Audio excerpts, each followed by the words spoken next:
Canérica. Estamos aqui numa missão nova de pregar a palavra de Deus. Eu, pastor Júlio, evangelista, e Eduardo Montelli.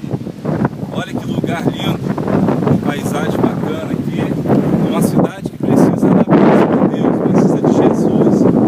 E nós viemos trazer uma parte da bênção de Deus e dividir com esse povo aí.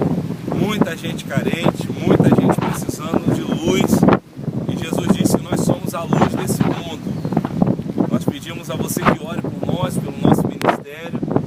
Nós temos viajado aí em muitos lugares, muitos estados, Estados Unidos, Brasil, Europa, e Deus tem nos abençoado.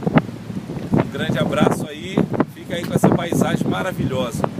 A você que pode curtir um pouquinho da beleza daquilo que Deus fez para você.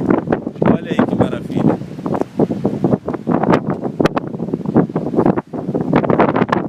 Canérica, véspera de inverno, chegando aí frio, é um lugar lindo aí pra gente curtir, meditar. Estamos aqui meditando na palavra de Deus, fazendo a obra do Senhor.